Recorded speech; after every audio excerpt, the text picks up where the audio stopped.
दरअसल यहां पर यह कहा जा सकता है कि ये जींद उपचुनाव के नतीजों का आफ्टर इफेक्ट है। बसपा और इनेलो का रिश्ता टूटने की कगार पर है, लेकिन बीजेपी जीत से उत्साहित है क्योंकि बीजेपी प्रत्याशी कृष्ण मिड्ढा ने जींद की जंग में विरोधियों के बड़े बड़े चेहरों को पटखनी दी है। वैसे भी राजनीति में जीत बहुत मायने रखती है, लेकिन उससे ज्यादा मायने रखता है आपने किसको हराया है। यह सबसे बड़ी जरूरी बात हो जाती है और बड़े चेहरे को हराने के बाद जीतने वाले का कद खुद ब खुद बड़ा हो जाता है। आप भी देखिए राजनीति का यह दस्तूर।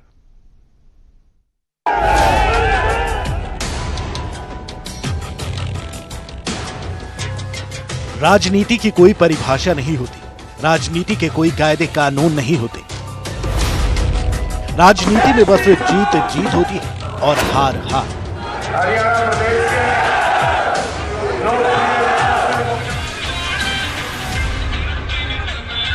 सियासत की गलियों में जीत के लिए हर जोर आजमाइश होती है। साम दाम दंड भेद का इस्तेमाल होता है। सियासी बिसात पर अपने मुफीद मोहरे फिट किए जाते हैं और हर तरफ होती है जीत की जिद। अगले चौथे और पांचवें राउंड में ही ये कंप्लीट कर लेंगे और हम जीत की ओर बढ़ेंगे। लड्डू हमें बनवाने की जरूरत नहीं है, लोग ही लड्डू बांटेंगे, उसका मजा अलग है। जीत एक वोट से हो या फिर 1 लाख से, जीत के मायने वही रहते हैं, ओहदा वही रहता है। लेकिन राजनीति के मैदान पर अगर आप किसी खास चेहरे को चारों खाने चित कर देते हैं तो जीत के मायने बदल जाते हैं। भारतीय जनता पार्टी के राष्ट्रीय अध्यक्ष श्रीमान अमित शाह जी का आशीर्वाद लेने के लिए यहाँ पर पहुँचे थे और राष्ट्रीय अध्यक्ष जी ने आशीर्वाद देते हुए उज्जवल भविष्य की कामना की है। देश के प्रधानमंत्री नरेंद्र मोदी से बीजेपी के नवनिर्वाचित विधायक कृष्ण मिड्ढा की ये मुलाकात यूं ही नहीं हुई है। दरअसल मिड्ढा पीएम तक इसलिए पहुंच पाए क्योंकि उन्होंने कांग्रेस के राष्ट्रीय अध्यक्ष राहुल गांधी के करीबी और कोर टीम के मेंबर पार्टी के दिग्गज चेहरे रणदीप सुरजेवाला को चारों खाने चित किया। इस चुनाव में कृष्ण मिड्ढा की जीत बेशक जेजेपी से हुई, लेकिन राजनीति के इम्तिहान में उन्हें वरीयता सुरजेवाला को हराने पर मिल रही है। और शायद यही वजह है कि जींद जीतने के अगले दिन ही हरियाणा बीजेपी का अमला कृष्ण मिड्ढा को लेकर पार्टी के राष्ट्रीय अध्यक्ष अमित शाह के पास पहुंचा था। भारतीय जनता पार्टी के राष्ट्रीय अध्यक्ष श्रीमान अमित शाह जी का आशीर्वाद लेने के लिए यहाँ पर पहुँचे थे और राष्ट्रीय अध्यक्ष जी ने आशीर्वाद देते हुए उज्जवल भविष्य की कामना की है और ये उम्मीद की है कि ये जींद के विकास में पार्टी और मुख्यमंत्री जी के साथ कदम से कदम मिलाकर के अपना पूर्ण योगदान देंगे। राष्ट्रीय अध्यक्ष जी ने पीठ भी थपथपाई और माननीय बराला साहब ने जो इस जींद की सीट को निकालने में अपना पूरा सहयोग किया, मैं सबका, पूरी पार्टी का, माननीय मुख्यमंत्री जी का, सबका पूरा रूप से और जींद की जनता का दिल से धन्यवाद करता हूं और भारतीय जनता पार्टी के इसी सिस्टम में जुड़ता हुआ और आगे जींद की तरक्की और विकास की डगर को आगे तेज गति से बढ़ाने का काम करूंगा। खुद रणदीप सुरजेवाला अपनी हार का दर्द यही बताकर कम कर रहे हैं कि उन्हें हराकर कृष्ण मिड्ढा की पहुंच पीएम मोदी तक हो गई है। एक चुनाव के अंदर रणदीप को शिकस्त देकर देश के वित्त मंत्री को बजट में जींद की चर्चा करनी पड़ती, देश के प्रधानमंत्री को और भारतीय जनता पार्टी के राष्ट्रीय अध्यक्ष को, दोनों को अपने ट्विटर अकाउंट पर और पूरे मंत्रिमंडल को बुलाकर, शुक्र है हमारा भाई है छोटे कृष्ण मिड्ढा जी, कभी तो उन्हें प्रधानमंत्री से मिलने का मौका मिला, चाहे रणदीप की वजह से ही मिला हो। रणदीप सुरजेवाला तो कृष्ण मिड्ढा के कद बढ़ने का फैक्टर तो है ही, लेकिन कुछ और वजह भी है जिसमें चुनाव से पहले बीजेपी में शामिल हुए कृष्ण मिड्ढा की जड़ें अब मजबूत हो चुकी हैं। जींद में बीजेपी का सूखा खत्म करने से बढ़ाकर सत्ता का सेमीफाइनल जीतने से मिली तवज्जो, सत्ता पक्ष की लाज बचाने पर हाईकमान गदगद। अब इन समीकरणों को देखकर एक बात तो साफ हो गई है कि जीत किससे मिली है और किस मौके पर मिली है, ये ज्यादा मायने रखती है। Bureau report, news 18 Haryana. इसी बीच बड़ी खबर आपको बता दें, जींद के नवनिर्वाचित विधायक कृष्ण मिड्ढा आज शपथ लेंगे। विधानसभा में स्पीकर कंवरपाल गुर्जर उन्हें शपथ दिलाएंगे। सरकार के कई मंत्री और विधायक भी इस मौके पर मौजूद रहेंगे। दोपहर 12 बजे शपथ ग्रहण रखा जाएगा और विधानसभा अध्यक्ष पद और गोपनीयता की शपथ कृष्ण मिड्ढा को दिलाएंगे। बड़ी खबर आपको बता दें, विधानसभा में स्पीकर कंवरपाल गुर्जर शपथ दिलाएंगे। सरकार के कई मंत्री और विधायक इस मौके पर मौजूद रहेंगे। जींद के नवनिर्वाचित विधायक कृष्ण मिड्ढा आज 12 बजे शपथ लेंगे।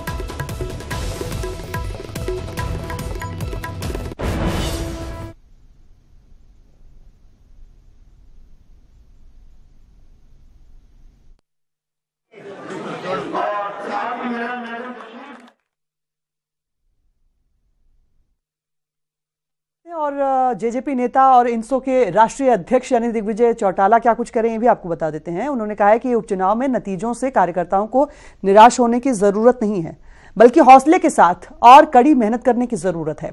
जींद का 1 वोट 1000 के बराबर है और जींद की जनता ने उन्हें भरपूर समर्थन और प्यार और आशीर्वाद दिया है। उपचुनाव बीजेपी रणदीप सुरजेवाला और विनोद आसरी ने मिलकर लड़ा था। इसके बावजूद जेजेपी कार्यकर्ताओं की कड़ी मेहनत से लगभग 38,000 वोट मिले हैं। हम पहले से और ज्यादा ताकतवर होते हैं। जो ताकत आपने मुझे दी, जो चुनाव आपने मेरा स्वयं अपना चुनाव स्वयं खेला, अजय सिंह जी की गैरमौजूदगी उनके जेल में होने के बावजूद भी और तमाम विपरीत परिस्थितियों के बावजूद भी जिस ताकत से चुनाव लड़ा और जितने वोट हासिल किए, मेरी तरफ से और पूरे परिवार की तरफ से आपका। और जींद उपचुनाव जीतने के बाद बीजेपी लगातार विरोधियों पर हमलावर है। राज्य मंत्री कृष्ण बेदी ने जींद उपचुनाव के लिए पहले तो जींद की जनता का आभार जताया, उसके बाद उन्होंने रणदीप सुरजेवाला पर निशाना साधा। उन्होंने कहा कि कांग्रेस की आपसी फूट आगे और बढ़ने वाली है। बता दें कि रणदीप सुरजेवाला ने कहा था कि उनकी पीठ में छुरा घोंपने वाले बख्शे नहीं जाएंगे। विपक्ष नाम दो चीजें, अब कांग्रेस है तो कौन सी कांग्रेस है। अब चुनाव के 8 दिन 9 दिन ये लोग एक मंच पे नजर आए, गर्दन से गर्दन जोड़ के ऐसे फोटो खिंचा रहे थे, परंतु आज कल रणदीप सुरजेवाला का जो बयान आया कि जिन लोगों ने मेरी पीठ में छुरा घोंपा है, मैं उनसे बदला लूंगा।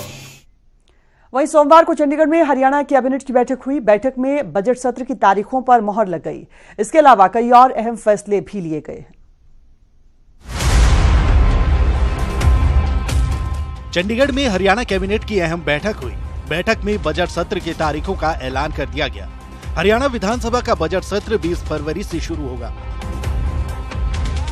आगामी बजट सेशन 20 फरवरी को बुलाने की आज कैबिनेट ने मंजूरी दी है और बाकी सब कार्य जो भी हैं माननीय मुख्यमंत्री जी और बिजनेस एडवाइजरी कमेटी बैठ के उसको तय कर लेगी।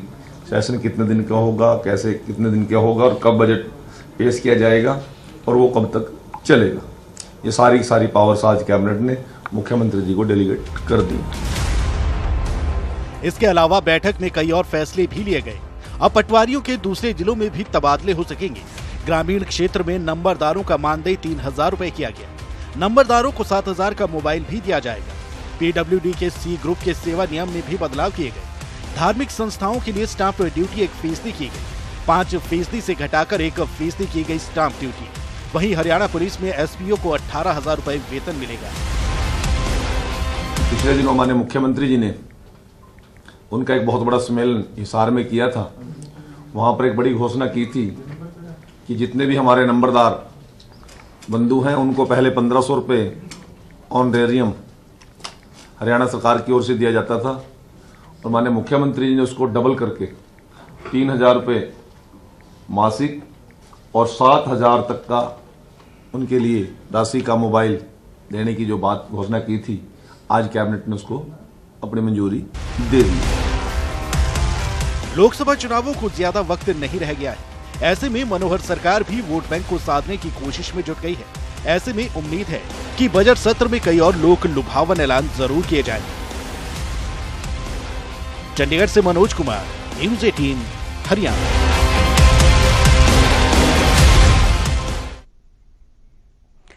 उधर नूंह के बाल सुधार गृह में क्रूरता की हद पार करने का मामला सामने आया है।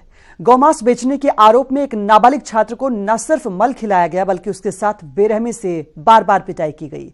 आरोपी बाल सुधार गृह के अधिकारियों के साथ साथ करीब 17 लड़कों पर आरोप लगा रहा है। और फिर मुझ बेसुध हो जाता मैं, मारते मारते फिर पानी डालते, दवाई देते मेरे को। और फिर रात में अफसर आते कहते कि घबराना मत, तुम इसको मारते रहो, घना सीरियस हो जाए तो हम अस्पताल में दिखा लाएंगे इसको।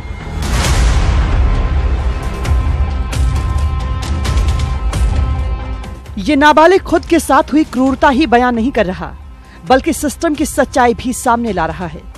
नाबालिग इस युवक के मुताबिक 29 दिसंबर 2018 को पुलिस ने दुकान से इसे गिरफ्तार किया, गौकशी का मुकदमा चला दिया। जिला अदालत से नाबालिग को जुवेनाइल जस्टिस बोर्ड भेजा गया, लेकिन वारंट देखकर बाल सुधार गृह के अधिकारी भड़क गए और उसके बाद नाबालिग के साथ क्रूरता की सारी हदें पार की गई। फिर मारपीट के 5 नंबर बेरिंग में भेज दिए, उसमें 16-17 लड़के पहले से ही थे। उनने बुरी तरह कहा उनसे कि इसको बुरी तरह मारो, गाय काट के आया है। उनने मुझको पूरी रात मारा, पेशाब भी पिलाया, फिर टट्टी खिलाई, फिर बुरी बुरी यातनाएं, जैसे राम बोल गाय हमारी माता है, ओम नमः शिवाय। साथ तो जो हुआ हो लिया, मुझे तो न्याय चाहिए, आइंदा किसी के बच्चे के साथ भी ऐसा ना हो। पीड़ित ने जमानत पर बाहर आने के बाद खुद के साथ हुई नाइंसाफी के बारे में परिजनों को बताया, जिसके बाद अब मामला हाईकोर्ट पहुंचा है।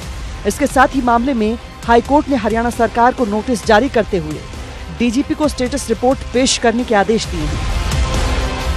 और ऑनरेबल हाई कोर्ट ने उसमें इसको सीरियसनेस देखते हुए उसको कॉग्निजेंस लिया और उसमें डीजीपी को तलब किया और आईजी को इन पर्सन पेश होने के लिए नोटिस कर दिया कि 7 तारीख को आईजी इन पर्सन पेश हो और अपना एफिडेविट पेश किए करें कि आज तक इसमें क्या कार्रवाई की।